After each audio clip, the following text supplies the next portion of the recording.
യേശുമിശിഹായ്ക്ക് സ്തുതിയായിരിക്കട്ടെ. വിശുദ്ധ യോഹന്നാന്റെ സുവിശേഷം 6-ാം അധ്യായം 30 മുതൽ 35 വരെയുള്ള തിരുവചന ഭാഗമാണ് നാം ഇന്ന് ധ്യാനിക്കുക. ജീവൻ്റെ അപ്പത്തെക്കുറിച്ചുള്ള പ്രതിപാദ്യം തന്നെയാണ് ഈ 6-ാമത്തെ അധ്യായത്തിൽ മൊത്തം പ്രതിപാദിക്കപ്പെടുക എന്ന് ഞാൻ സൂചിപ്പിച്ചിരുന്നല്ലോ.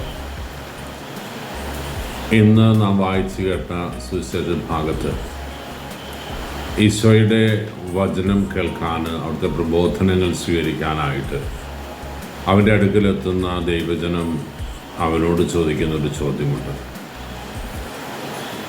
ഞങ്ങളുടെ പിതാക്കന്മാർ ഈജിപ്തിൽ നിന്ന് ഇസ്രായേൽ ദേശത്തേക്കുള്ള, കാനാൻ ദേശത്തേക്കുള്ള യാത്രയുടെ ഇടയിൽ വിശന്ന് അസ്വസ്ഥരായപ്പോൾ ദൈവം ഞങ്ങൾക്ക് മന്ന ഭക്ഷിക്കാൻ തന്നു, കാടപക്ഷികളെ തന്നു. ഞങ്ങളുടെ വിശപ്പിന് അറുതി വരുത്തിയത് ദൈവമായ കർത്താവിൻ്റെ ഇടപെടലാണ്. മോശ ഞങ്ങൾക്ക് വേണ്ടി ദൈവസന്നിധിയിൽ മധ്യസ്ഥം യാചിച്ചു. മോശയുടെ മധ്യസ്ഥം സ്വീകരിച്ച് ദൈവം മന്നയും കാടപക്ഷികളും തന്നു.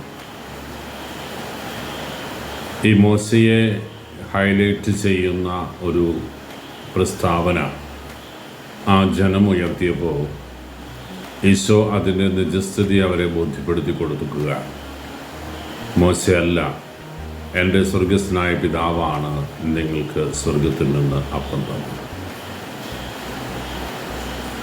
ഒട്ടും ആശങ്കാകുലരാകാതെ, അസ്വസ്ഥരാകാതെ ആ ജനം പറഞ്ഞു, അങ്ങനെയെങ്കിൽ കർത്താവെ, ആ ഭക്ഷണം, നിത്യജീവൻ്റെ ഭക്ഷണം ഞങ്ങൾക്ക് നീ തരണം.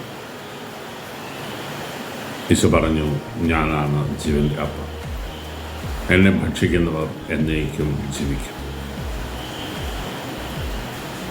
പ്രിയപ്പെട്ടവരെ, ഈശോയുടെ ഈ വചനം വീണ്ടും വീണ്ടും ആവർത്തിച്ച് ഈ ദിവസങ്ങളിലൊക്കെയും നമ്മൾ വചനവിചിന്തനത്തിനായിട്ട് നിങ്ങളുടെ മുമ്പിൽ അവതരിപ്പിക്കുമ്പോൾ ഹൃദയപരമാർത്ഥതയോടെ നാം തിരിച്ചറിയണം, ദിവികാരുണ്യ ഈശോയുമായിട്ടുള്ള വ്യക്തിബന്ധത്തിൽ ഇനിയും പോരായ്മകളും കുറവുകളും ഉണ്ടായെങ്കിൽ, ഞാൻ പങ്കെടുക്കുന്ന ബലികളിൽ ഈശോയുടെ തിരുശരീര രക്തങ്ങൾ സ്വീകരിക്കാൻ ഞാൻ തയ്യാറാകുന്നില്ല എങ്കിൽ എനിക്ക് മാറ്റം അനിവാര്യമാണ് എന്ന് ഈശോ ഓർമ്മിപ്പിക്കുകയാണ്.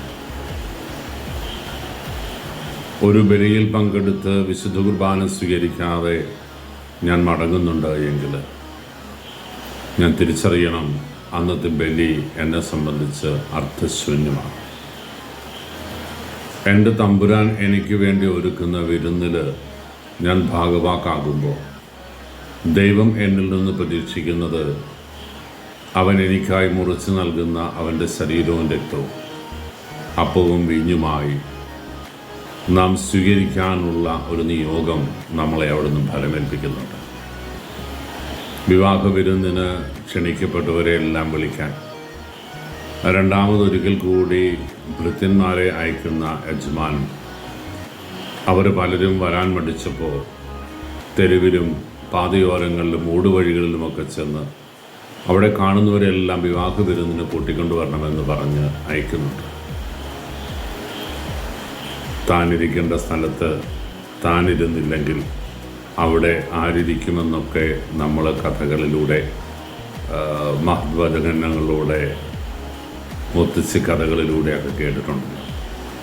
പഴം പൊരുളുകൾ നമ്മുടെ ഹൃദയത്തിൽ ഏറെയുണ്ട് ഈ മേഖലയിൽ. എൻ്റെ ദൈവം എനിക്ക് നിയോഗിച്ച് നൽകിയിരിക്കുന്ന അനുഗ്രഹമാണ് ദിവികാരുണ്യം. വിശുദ്ധ പൗലോസ്ലീഹ കൊരിന്തോസ്യർക്ക് എഴുതിയ 1-ാം ലേഖനത്തിൽ 11-ാമത്തെ അധ്യായത്തിൽ യോഗ്യതയോടെ അവിടുത്തെ സ്വീകരിക്കണമെന്നും അയോഗ്യതയോടെ സ്വീകരിക്കുന്നവൻ ശിക്ഷിക്കപ്പെടുമെന്നുമുള്ള സൂചന നമുക്കുണ്ട്. അതിൻ്റെ അർത്ഥം, ഞാൻ അയോഗ്യനായതുകൊണ്ട് ഞാൻ വിശുദ്ധ കുർബാന സ്വീകരിക്കേണ്ടെന്നല്ല. ഞാൻ അയോഗ്യനാണ് എങ്കിൽ എൻ്റെ അയോഗ്യത ഞാൻ പരിഹരിക്കണം. അത് കുമ്പസാരത്തിലൂടെയാണ്, ദിവ്യബലിയിൽ നാം സമർപ്പിച്ച് പ്രാർത്ഥിക്കുന്ന വിവിധങ്ങളായ പ്രാർത്ഥനകളിലൂടെയാണ്. ഞാൻ കുമ്പസാരിച്ചില്ല എന്നത് ദിവ്യാനീശോയെ സ്വീകരിക്കുന്നതിന് തടസ്സമായി മാറാൻ പാടില്ല. കുമ്പസാരിക്കുക തന്നെയാണ് ഏറ്റവും അനിവാര്യമായിട്ടുള്ള പരിഹാരമാർഗം.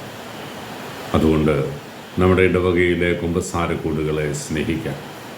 കുമ്പസാരക്കൂട്ടിൽ നിങ്ങളെയും കാത്തിരിക്കുന്ന വൈദികരുടെ അടുക്കിലേക്ക് ചെന്ന് പാപകടങ്ങളൊക്കെയും ദൈവസന്നിധിയിൽ ഏറ്റുപറഞ്ഞുകൊണ്ട് അനുതാപത്തിൻ്റെ കണ്ണീരോടെ അവൻ്റെ അനുഗ്രഹവും പാപമോചനവും ഏറ്റുവാങ്ങി ദിവ്യാനീശോയെ സ്വീകരിക്കാൻ നമുക്ക് ആഗ്രഹിക്കാം. നമുക്ക് ഹൃദയം കൊണ്ട് തീരുമാനങ്ങളെടുക്കാൻ പ്രിയപ്പെട്ടവരെ. ഞാൻ പങ്കെടുക്കുന്ന ഒരു ബലിയിൽ പോലും എൻ്റെ ഈശോയെ സ്വീകരിക്കാതിരിക്കില്ല ഞാനെന്ന് ഈശ്വര കൃപയിൽ നമുക്ക് ആശ്രയിക്കാം. ദൈവം നമ്മളെ വഴി നടത്തട്ടെ. കർത്താവ് ശംസിഹായുടെ കൃപയും പിതാവായ ദൈവത്തിൻ്റെ സ്നേഹവും പരിശുദ്ധാരൂപിയുടെ സഹവാസവും നാം എല്ലാവരും കൂടി ഉണ്ടായിരിക്കട്ടെ, ഇപ്പോഴും എപ്പോഴും എന്നേക്കും. ആമേൻ.